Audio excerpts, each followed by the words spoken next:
성도가 어떤 존재인가, 어떻게 살고 무엇 위에 살아야 하는지를 찬양을 통해서 잠잠하게 들려줬습니다.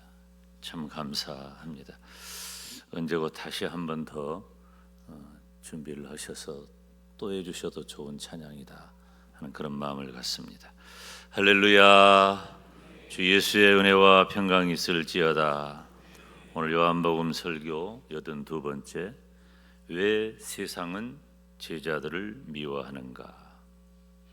이 요한복음 15장은 그 중심된 내용들이 예수 그리스도와의 연합에 관한 내용, 제자들은 순종한 삶을 통해서 제자됨을 보이고 또 우리의 기도는 반드시 응답받는다는 내용을 기록하죠. 오늘 주제는 가장 많이 등장하는 단어죠. 미움이란 단어예요. 그런데 이 미움은 따라서 합시다. 세상의 미움. 세상의 미움이에요. 왜 세상은 제자들을, 왜 세상은 그리스도인들을 미워할까? 그 이유는 매우 간단합니다. 그것은 바로 하나님에 대한 이 세상의 적대적 태도 때문입니다. 이 세상은 하나님에 대하여 적대적 태도를 가질 수밖에 없어요. 왜냐하면 이 세상이라고 하는 말은 하나님을 떠난 세계를 말하기 때문이에요. 하나님을 떠난 세계는 사탄의 지배 아래 있는 어두움의 세계죠. 그렇기 때문에 하나님과 적대적 관계에 있고, 그런 세상은 제자들을, 예수님을 믿는 성도들을 미워할 수밖에 없는 것입니다. 원수라는 말이에요. 예수님께서는 사랑과 빛으로 이 땅에 오셨습니다. 그렇지만 세상이 빛 대신 예수님을 알아보지 못했어요. 그래서 예수님을 거부합니다. 요한복음 1장 9절로 11절 말씀을 함께 읽겠습니다. 참빛 곧 세상에 와서 각 사람에게 비치는 빛이 있었나니 그가 세상에 계셨으며 세상은 그로 말미암아 지은 바 되었으되 세상이 그를 알지 못하였고 자기 땅에 오매 자기 백성이 영접하지 아니하였으니. 하나님이 진리에 대한 본능적 거부와 배척을 말하는 겁니다. 왜 그럴까요? 본질이 죄이기 때문에 그래요. 우리 인간 존재는 그 본질이 죄예요. 그래서 의 대신 하나님, 의 대신 예수님을 받아들이지를 못해요. 본질이 어두움이기 때문에 빛을 받아들이지 못하는 거예요. 우리가 일반적으로 생각하면 아무리 어두워도 빛이 임하면 그 빛이 어두움을 물리치는 것이 이치잖아요. 아주 작은 빛도 그 역할을 다 하는 법이죠. 그런데 이 약한 세상은 빛 대신 예수님을 거부하는 것입니다. 그런 예수님께서 그 모든 걸 다 아셔요. 이제 예수님은 지금 제자들을 떠나신 다음에 이 제자들에게 다가올 세상의 고난, 세상의 고통, 세상의 어려움, 세상의 미움을 아셨어요. 그 미움은 제자들에게 핍박으로 이어지고, 제자들은 실제로 예수님이 떠난 이후에 고난의 광야에 던져지게 됩니다. 지금 이 시점, 오늘 요한복음 15장 오늘 이 시점에 보면 바로 예수님의 고난이 현실적으로 다가오는 때거든요. 그럼 우리가 지금 이 관점을 어떤 관점으로 보아야 하느냐면 예수님 시점, 예수님 관점으로 봐야 돼요. 오늘 본문을 볼 때.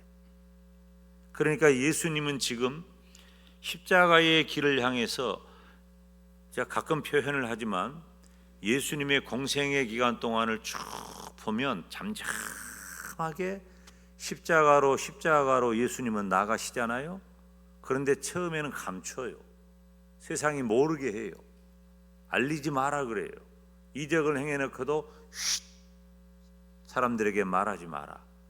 그런데 십자가가 가까우면 가까울수록 예수님은 어떻게 하시죠? 더 드러내는 거예요. 더 말하는 거예요. 더 적극적으로 하는 거예요. 그러니까 예수님의 십자가 시계가 점점점 빨라지고 긴박하게 돌아가고 이제는 그 십자가의 시계가 얼마 남지 않은 상황이에요. 예수님이 모든 것을 다 아시죠. 그래서 예수님께서 그 십자가가 임박했고, 예수님께서 십자가 이후에 물론 부활하실 것도, 그리고 40일 동안 머무시다가 하늘로 올라가실 것도, 그리고 하늘로 올라가신 다음에는 정말로 이제는 제자들만 남겨져야 할 것도 예수님은 다 아신단 말이죠. 그런데 제자들은 그런 고난을 실감하지 못합니다. 예수님은 지금 그 십자가의 시간을 향해서 매우 긴박하고 매우 바쁘게 십자가를 향하여 나아가고 계시는데, 정작 예수님의 모든 것을 다 경험하고 아는 예수님의 제자들은 그 예수님의 고난을 실감하지 못해요. 그래서 제자들이 무엇을 생각하죠? 이걸 보면 명확한 것 같아요. 예수님 때문에 혹시나 자기들이 갖게 될 만한 어떤 보장이 있을까? 이것을 염두에 두는 거예요. 예수님과 함께 예루살렘에 들어가니까 예루살렘 어귀에 서서 양쪽에 예수님을 환영하는 사람들의 인파가 어떠했습니까? 어마어마했습니다. 만약에 그때 이스라엘 왕을 투표로 뽑은다면 100% 예수님은 왕이에요. 그리고 실제로 사람들은 예수님을 왕으로 불렀어요. 그러니까 제자들이 한껏 업된 겁니다. 그리고 이 제자들의 면면은 대부분 저 갈릴리 시골 바닷가 그 시골 사람들이에요. 나이가 30대, 20대 후반, 30대 초반 이런 정도 매우 젊은 청년들이란 말이에요. 시골 청년들이 예루살렘이라고 하는 대도시에 와서 그 엄청난 인파를, 그리고 그동안 자기들이 겪은 예수님의 면면을 보면 어마어마한 일들을 행하셨잖아요. 하시는 말씀이 비범할 뿐만 아니라 예수님께서 행하신 모든 사역은 일반 사람으로서는 도저히 이해하기 어렵고 불가능한 일들을 우리 주님은 다 행하셨어요. 그리고 그 사람들의 환영을 받고, 그리고 예수님이 어떤 분인가를 이미 경험을 했고, 그러니까 업된 거예요. 그래서 그들은 이런 생각을 합니다. 마태복음 20장 20절로 23절에 있는 말씀을 살펴보면 함께 읽습니다. 그때에 세베대 아들의 어머니가 그 아들들을 데리고 예수께 와서 절하며 무엇을 구하니? 예수께서 이르시되 무엇을 원하느냐? 이르되 나의 이 두 아들을 주의 나라에서 하나는 주의 우편에 하나는 주의 좌편에 앉게 명하소서. 예수께서 대답하여 이르시되 너희는 너희가 구하는 것을 알지 못하는도다. 내가 마시려는 잔을 너희가 마실 수 있느냐? 그들이 말하되 할 수 있나이다. 이르시되 너희가 과연 내 잔을 마시려니와 내 좌우편에 앉는 것은 내가 주는 것이 아니라 내 아버지께서 누구를 위하여 예비하셨든지 그들이 얻을 것이니라. 아멘. 예수님의 핵심 두 제자는 그 어머니를 통해서 예수님께서 만약에 예루살렘에 가서 높은 자리에 오르면 하나는 좌의정되게 해주시고 하나는 우의정 자리에 앉혀주세요. 지금 예수님께서 가시는 길하고 전혀 다른 겁니다. 예수님께서 가시는 길을 이해하지 못할 뿐만 아니라 전혀 엉뚱한 이야기를 하는 거예요. 그러면 이 세베대의 두 아들만 그랬을까요? 다른 제자들도 마찬가지예요. 이어지는 24절로 28절 말씀을 봅니다. 열 제자가 듣고 그 두 형제에 대하여 분이 여기거늘 예수께서 제자들을 불러다가 이르시되 이방인의 주권자들이 그들을 임으로 주관하고 그 고관들이 그들에게 권세를 부리는 줄을 너희가 알거니와 너희 중에는 그렇지 않아야 하나니 너희 중에 누구든지 크고자 하는 자는 너희를 섬기는 자가 되고 너희 중에 누구든지 으뜸이 되고자 하는 자는 너희의 종이 되어야 하리라. 인자가 온 것은 섬김을 받으려 함이 아니라 도리어 섬기려 하고 자기 목숨을 많은 사람의 대속물로 주려 함이니라. 아멘. 다른 제자들도 열 제자가 가만히 들어보니까 이게 괘씸하거든. 그래서 분이 여긴 거예요. 니들만 좌의정하고 우의정해야 그럼 우리는 뭐냐? 그런 마음이 다 있는 거예요. 그러니까 우리 주님께서 설명을 하시는 거예요. 내가 왜 온 줄 아느냐? 내가 온 것은 많은 사람들의 대속물로 나를 주려고 왔다. 이 말을 이해 못하는 유대인들은 없습니다. 많은 사람을 위하여 대속물로 주려고 왔다는 말은 나는 제사의 제물이 되기 위해 왔다는 거예요. 제사의 제물은 무엇입니까? 다른 사람의 죄를 전가하여 그 죄를 씻는 제사를 드리는 걸 말해요. 주로 번제, 속죄제, 번제로 많이 드려요. 어떻게 번제를 드리나요? 죽이고 그 짐승을 죽이고 가죽을 벗기고 살은 살대로 뼈는 뼈대로 기름은 태우고 피는 흘리고. 여러분, 이 번제는 우리가 눈으로 보지 못합니다. 잔인한 제사예요.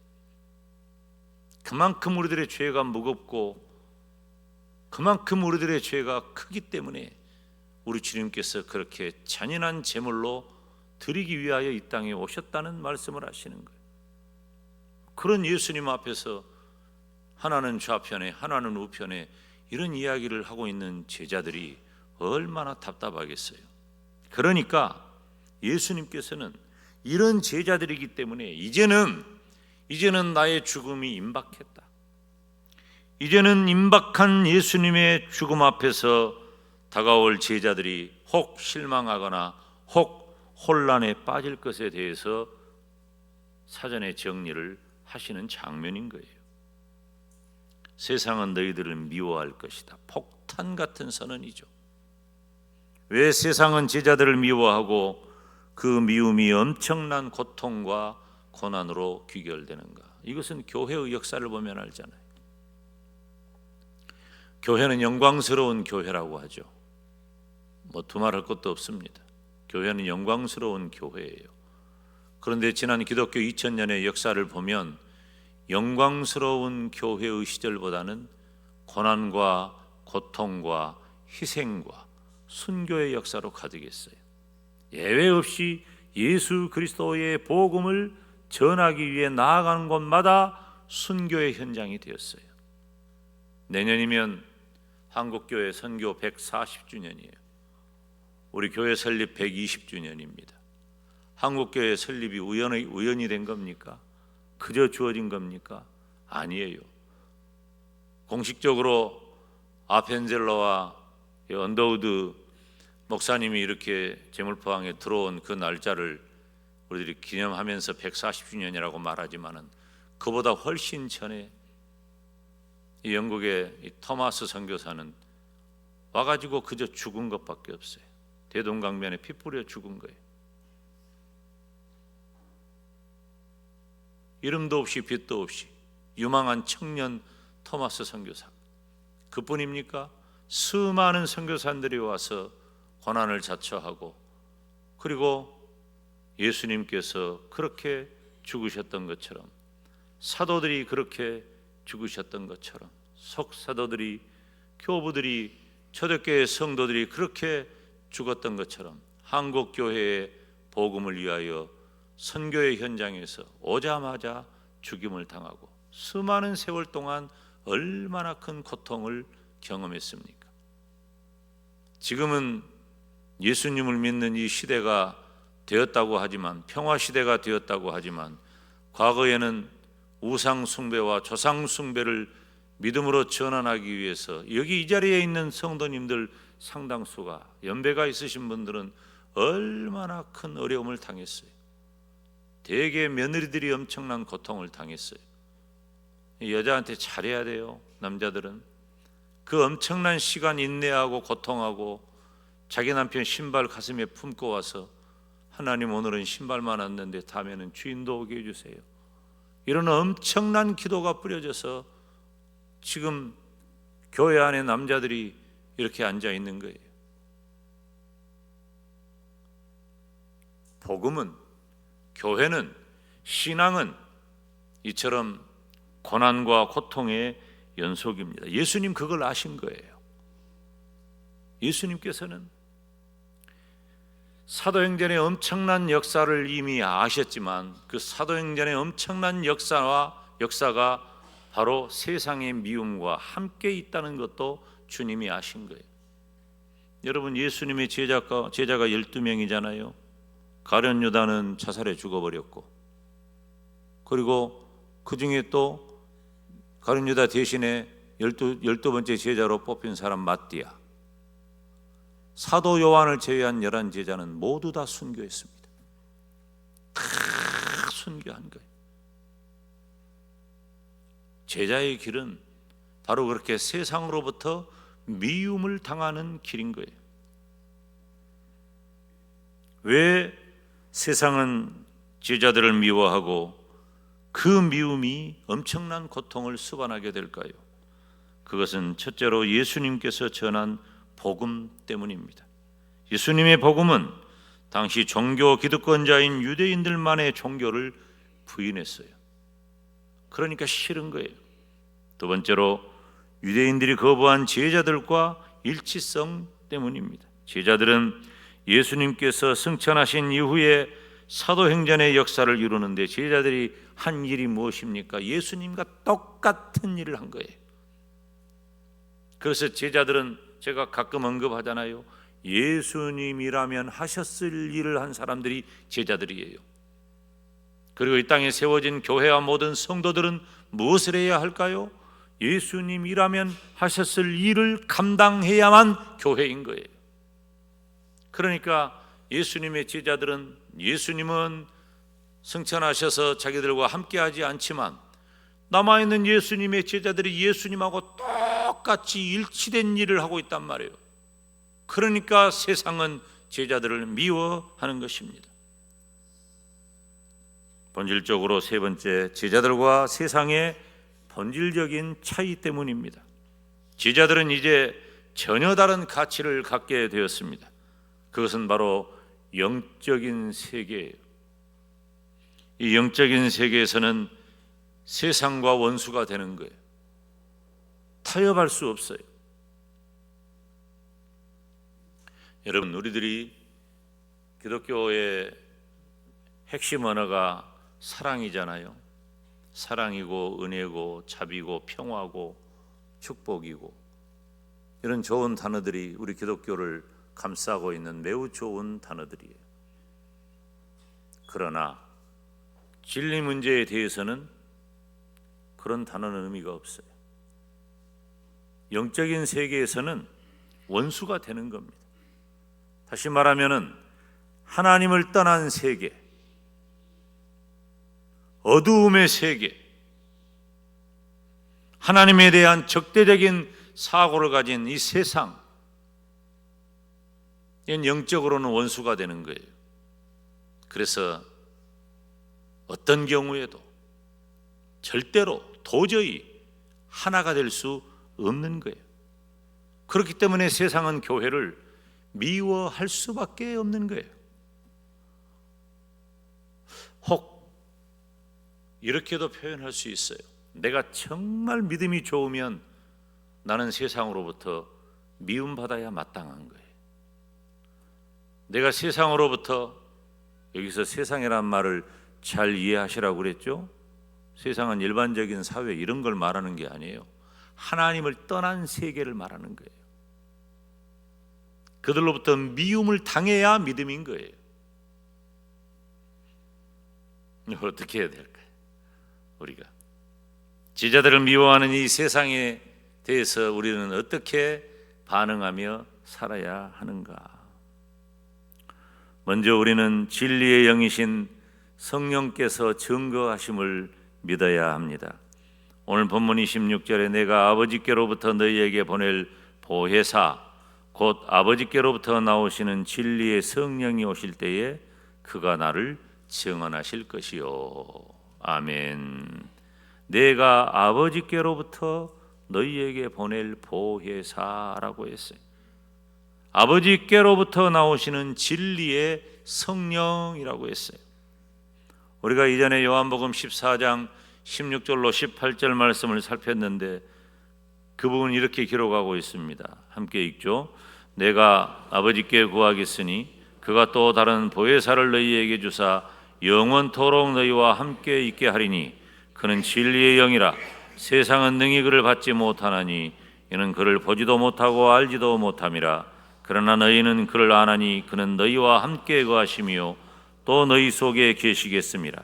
내가 너희를 고아와 같이 버려두지 아니하고 너희에게로 오리라. 아멘. 또 14장 26절에 보면 보혜사 곧 아버지께서 내 이름으로 보내실 성령 그가 너희에게 모든 것을 가르치고 내가 너희에게 말한 모든 것을 생각나게 하리라. 사랑하는 여러분, 하나님은 세상이 우리를 미워할 때 우리를 버려두지 않으셔요. 진리이신 성령께서 우리에게 임하시는 줄로 믿습니다. 성령 하나님은 예수님의 진리를 부족함 없이 온전하게 전하게 하시는 진리의 영이 되십니다. 예수님의 생애와 사역 또한 성령 하나님께서 도우셨습니다. 비록 세상이 예수님의 복음 전파를 방해하고 미워하고 핍박한다 할지라도 성령께서 역사하시면 문제가 없는 줄로 믿습니다. 우리는 성령 하나님을 의지하는 거예요. 예수님께서 내가 너희를 도울 보혜사를 보내주겠다. 사랑하는 여러분, 두려워할 필요 없어요. 영적으로 우리가 미움을 당하고 영적으로 이 세상의 가치와 달라서 우리가 손해를 감수하는 것 같아도 성령 하나님께서 우리와 함께 하시면 성령께서 우리를 도우시나니 성령께서 우리를 도우시나니 믿으시기를 주님의 이름으로 축원합니다. 그러므로 우리는 성령 하나님께서 역사하심을 간절히 구해야 합니다. 오순절 성령 강림 사건 이후에 엄청난 변화가 생겼습니다. 예수님께서는 십자가에 못 박혀 죽으시고 부활하시고 하늘로 올라가심을 미리 아시고 제자들에게 이런 말씀을 하십니다. 너희들은 예루살렘을 떠나지 말아라. 예루살렘을 떠나지 말고 약속하신 것을 기다려라. 요엘서에 약속한 대로 오순절에 그 약속하신 성령이 임하였습니다. 기도함으로 성령이 임하였다, 그렇게 표현하는 분들이 많아요. 꼭 틀린 말은 아니에요.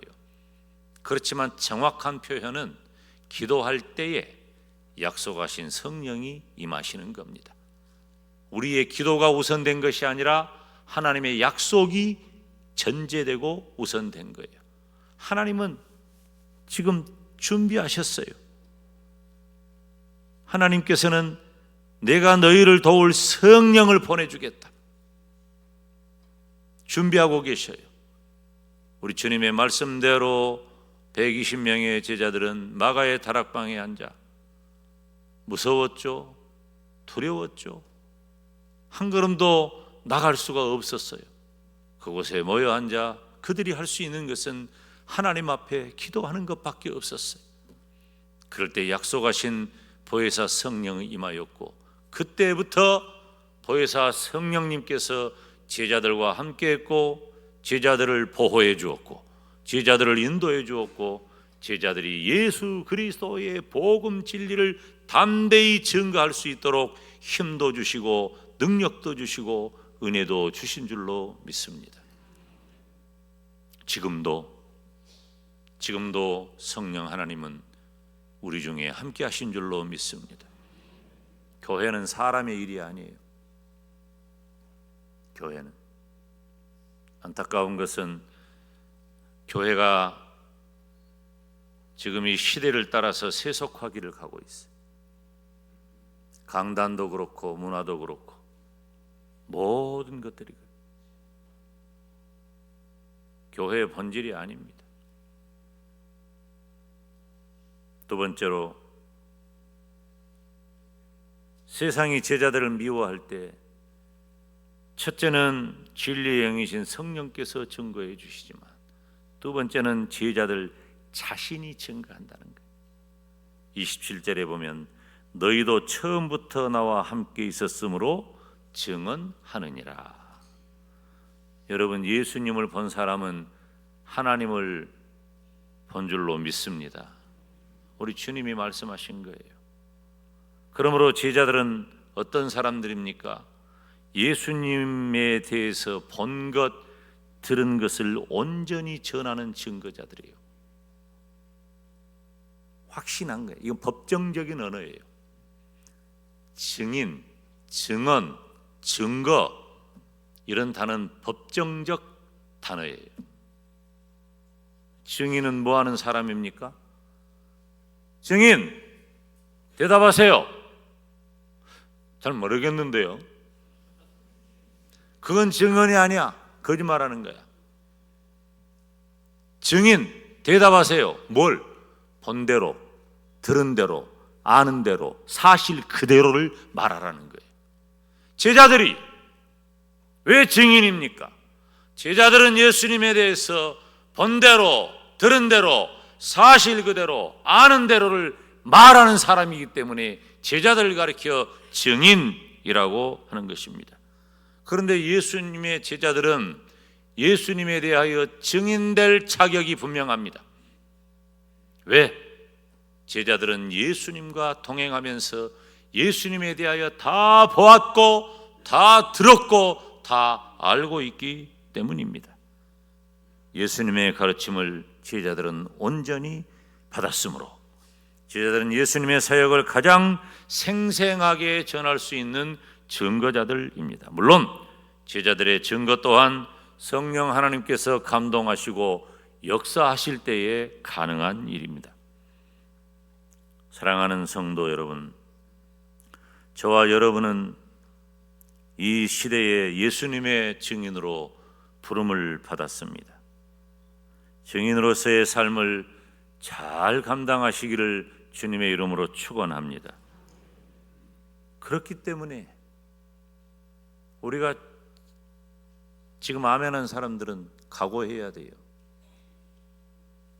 그렇기 때문에 제자들, 성도들은 이 세상과 본질적으로 적대 관계에 있고 세상이 우리를 미워할 수밖에 없는 거예요. 그런데 그 미움이 바로 우리의 영광인 거예요. 우리는 끊임없이 말씀과 기도로 무장해야 합니다.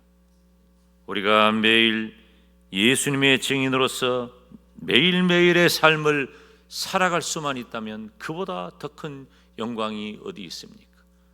영적으로 악한 이 세상과 영적으로 하나님과 적대 관계에 있는 이들과 우리가 원수되고 그들로부터 미움을 당하고 산다면 우리는 제대로 살아가고 있는 것입니다.